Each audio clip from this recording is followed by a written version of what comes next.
How about comedies? Have you ever pondered the origins of modern comedy? Many famous comedians have contributed to the success of this genre. Charlie Chaplin is the name that usually pops into people's heads when they think about silent film stars, but no such list would be complete without Willaim Frawley. Frawley rose to fame playing the role of obnoxious Fred Mertz on the beloved sitcom I Love Lucy. His character's irritating yet adorable demeanor and impeccable comic timing made him a beloved among fans of the show. He co-created some of television's most iconic moments with Vivian Vance, who portrayed his on-screen wife Ethel. But apart from the set of the show, they had a rocky relationship that eventually became unbearable. They fought multiple times, yet they never lost their cool. Their performance was so timeless that people of all ages remember Willaim Frawley's Fred Mertz act long after he died away. But after his death, something occurred that caused a stir in the entertainment world. I don't know. To discover, watch this video. Michael A. and Mary E. Frawley welcomed their son, William Clement, into the world on January 26, 1887, in the picturesque Iowa town of Burlington. William honed his humor and wit while growing up in a large, loving family with 4 brothers and sisters, one of whom was Paul. The fact that their second son would go on to become an adored performer who brought happiness to millions was a complete surprise to his parents. Even one of his parents wasn't on his side. Let me guess who was that.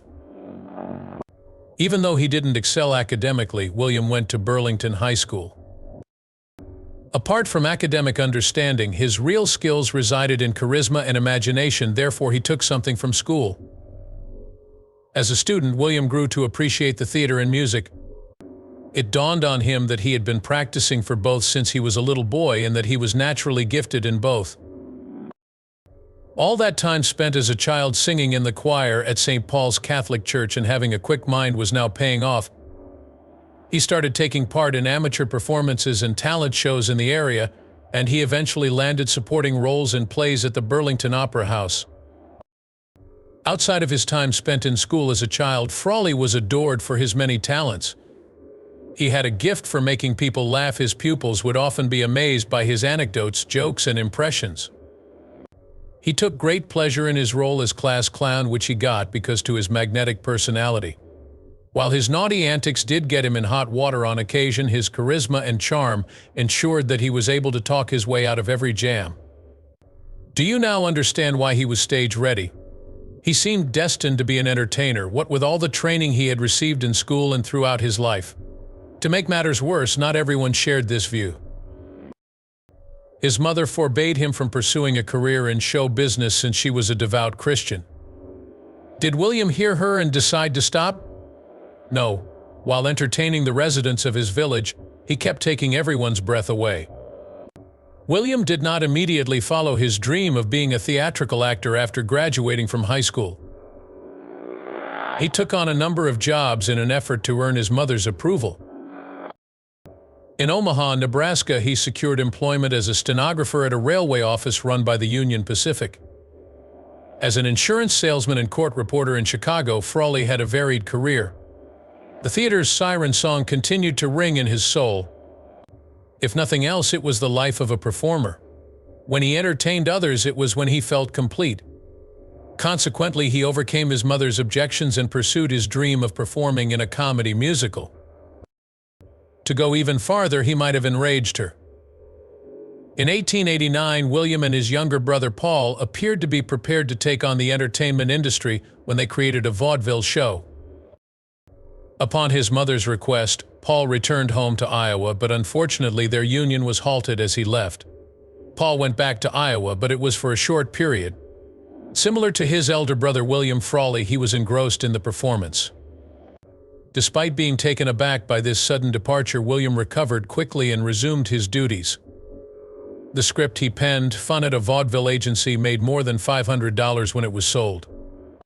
With his newfound financial security, Willaim Frawley took a further risk by deciding to make Denver his permanent home. He crossed paths with the gifted composer and musician Franz Rath there. A creative partnership that would impact both of their careers was born out of their fortuitous meeting. The relationship between William and Franz started when they performed duets at a cafe where they delighted customers. They produced a performance including a man, a piano, and a nut, and there was no denying their chemistry. Willaim and Franz started playing together more and more, and soon they were appearing in vaudeville acts and theaters, among other places. They became famous overnight for their hilarious and catchy songs, and their fans loved them for it. They relocated from Denver to San Francisco for vaudeville performances, where Franz Rath's music complemented Willaim's magnetic presentation. Their skill at writing distinctive and catchy melodies was on full display in one of their noteworthy songs, My Wild Irish Rose. Williams also composed the popular 1912 song My Melancholy Baby, which went on to be recorded by Ella Fitzgerald, Barbra Streisand, and many more renowned musicians. Edna Louise Blewett was also a vaudevillian. Willaim married her in 1914 as his career flourished. Frawley and Louise teamed up to establish an act which they took on the road. They sang, danced, and pattered their way through what critics called a light comic show. Regrettably, their marital performance lacked any elegance. It was William's lifelong goal to improve his performing abilities. Aiming to extend his horizons, he appeared in around 5 silent films in 1916. But in the end, he decided that the stage was where he belonged. Willaim would have made the finest decision of his career by returning to the big screen, but we'll get to that later. It was not to his wife that Frawley was married. The gifted actor's marriage ended in divorce in 1921 due to his infatuation with the theater. Frawley has a reputation for having a violent temper and an alcohol problem. Is it possible that this is what led to their breakup and divorce? After deciding to join his younger brother Paul, who is currently performing on Broadway in New York City, Frawley kept performing. The young Iowan actor's charismatic performances sent shockwaves over Broadway. Mary Mary was his debut performance in 1925. However, Frawley's actions were far from festive. His reputation for being aggressive and uncooperative preceded him. The fact that Frawley was an alcoholic only made matters worse. His moods were so bad due to his drinking habit that it started to show up in his job. Frawley lost it and hit Clifton Webb in the nose in 1928 while performing in the Broadway comedy That's My Baby. The show's producers dismissed him right away, but Frawley's talent ensured he wouldn't be unemployed for long. As an actor, he also flourished. In the original 1932 production of 20th Century, a play by Ben Hecht and Charles MacArthur, he performed the role of press agent Owen O'Malley, showcasing his versatility. Until he decided to pursue a career in cinema in 1933, the actor kept working on several stages. He appeared in a few short comedies with minor parts. In 1933, it was featured in Universal Studios' musical Moonlight and Pretzels. Since Frawley was a movie buff, he uprooted to Hollywood and inked a 7-year deal with Paramount Pictures after relocating to Los Angeles. Frawley made her acting debut in the musical comedy Strike Me Pink after appearing in a few films. He gained fame as a rising star after his portrayal of a wisecracking sidekick highlighted his musical abilities and comic timing. In 1937, he published Something to Sing About, another musical comedy that followed this triumph. Despite these successes, Frawley still had to overcome obstacles. They cemented his reputation as a multi-talented performer. He was never cast in major roles and had a hard time finding steady work. Nevertheless, he persisted, utilizing this period to refine his skills and explore various genres. In 1937's Double or Nothing and 1941's Blossoms in the Dust, his hard work paid off with great performances. Frawley wasn't perfect, but he overcame his weaknesses by working hard and being motivated. He was prepared to face the difficulties and seize the chances of the interwar years. No one was interested in casting the aggressive actor because of his advanced years, as he would later learn. He had no idea what lay ahead. Is he going to retire from acting now? Frawley was considered too big for prominent roles and too old at 65 years of age. Never one to give up, he persisted in seeking out new opportunities. I Love Lucy, a forthcoming TV situation comedy, is being cast, and Frawley found out about it through Lucille Ball and Desi Arnaz.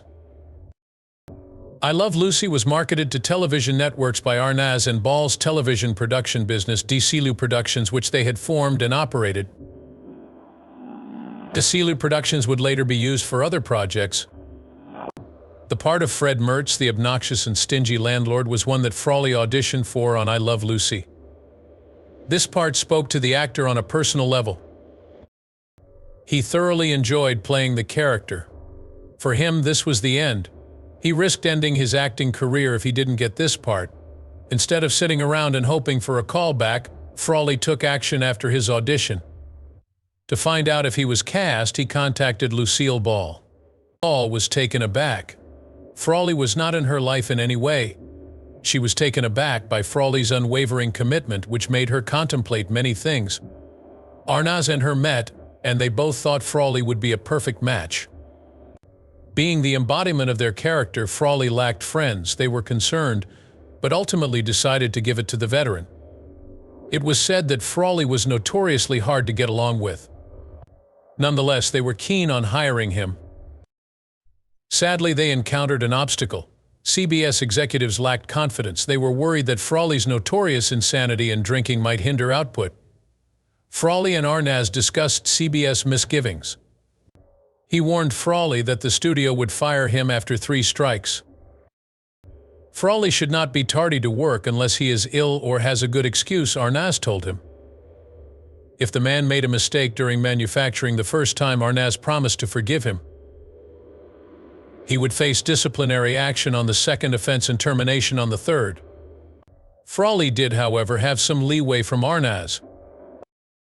He gave Frawley permission to write into his contract that he would not be required to work if the Yankees were in the World Series. Because of this, he was able to skip 2 episodes without facing any consequences. Quite unexpectedly, Frawley acted. He was losing sight of his other option, which was not to work on the set of I Love Us. Far from wanting to fade into oblivion, the actor cherished his work. He behaved himself and didn't drink too much during filming. Mastering his lines was his top priority. He would memorize his lines after reading the script with the other actors before each episode. In developing his character and helping to shape the show's humorous tone, Frawley collaborated closely with director Desi Arnaz. On set, he was seen as a reliable advisor thanks to his extensive experience and knowledge. After its October 15, 1951 CBS debut, I Love Lucy became an instant hit with viewers. Each character is ideal for their part. In the role of Fred Mertz, Frawley was fantastic, and Vivian Vance was Frawley embodied the character of the curmudgeon as Fred Mertz. His incessant nitpicking and plotting offered a comic relief to Lucille Ball's Lucy Ricardo, making him the ideal antagonist. Frawley frequently ad-libbed lines and made fun of his co-stars on set, earning him a reputation for quick wit and a caustic tongue. Off-screen, he became close with Lucille Ball, who he teased often, and the two became fast friends. Tensions were high for Frawley and Vance. To say they disliked each other would be an understatement. Even Frawley mentioned Vance, saying, "I often wish she'd go back to Kansas despite the fact that she is one of the best girls to emerge from that state." Can you explain why Frawley would say this? Any word on what transpired between them? Vance was very vocal about her distaste at playing Willaim Frawley's wife, despite the fact that she was 22 years her senior. Frawley allegedly became irritated after overhearing her gripe one day. For all his hatred, he could never forgive her. The program benefited from their animosity since it gave the characters' interactions a more realistic dimension, and they fought behind the scenes. Their squabbles on screen started to feel more real. Regardless of their animosity against one another, Frawley and Vance were consummate professionals, and the play benefited from their great performances together. Because of how well they played the role, Fred Mertz became a television icon in the United States. 5 Emmy nominations and universal acclaim went to Frawley for his portrayal of Fred Mertz. It was for this and other reasons that he was honored with a star at 6322 Hollywood Boulevard on the Hollywood Walk of Fame on February 8, 1960, for his work in the film industry. Coming back from the brink of oblivion, the actor became famous again. My Three Sons, a situation comedy about a widower caring for his 3 sons, starred him and Fred McMurray. Frawley portrayed Michael Francis, a housekeeper and grandfather who lives in the mansion, in the episode. My Three Sons and I Love Lucy supposedly weren't the same for Frawley. Casting I Love Lucy made him feel more at ease than My Three Sons. During the 65 days that My Three Sons were on set, the show's lead actor, Fred Mertz, filmed every scene using the out-of-sequence technique. Following his sequences, Mertz departed from the set, leaving Frawley and the other performers to continue filming for the rest of the year without him. Although Frawley had a heated moment with a co-star, this style lacked the familial milieu of I Love Lucy. In spite of the dissimilarity, Frawley set out to accomplish his best. Even after his death, the actor's work remained relevant thanks to his devotion. The renowned comic passed away in Hollywood, California on March 3, 1966, at the age of 79. Just 5 days after his birthday, he passed away from a heart attack while strolling down Hollywood Boulevard. The news of Frawley's death shocked his many admirers and followers in the entertainment business and beyond. His death affected his co-star Lucille Ball, who expressed her grief by saying, "I've lost one of my dearest friends in show business, has lost one of the greatest character actors of all time. The people who were lucky enough to know him and love him will miss him dearly." When Willaim passed away, his partner and friend Daisy Arnaz paid for a full-page ad in all the trade papers that read, "Buenas noches, amigo, good night, buddy." Even his co-workers on My Three Sons, Arnaz and Mertz, were pallbearers at his funeral. His final resting place was Mission Hills, Los Angeles' San Fernando Mission Cemetery. The funeral was marred by an unusual occurrence. A shocking visitor emerged as his loved ones gathered to say their last goodbyes, shocking everyone in the throng.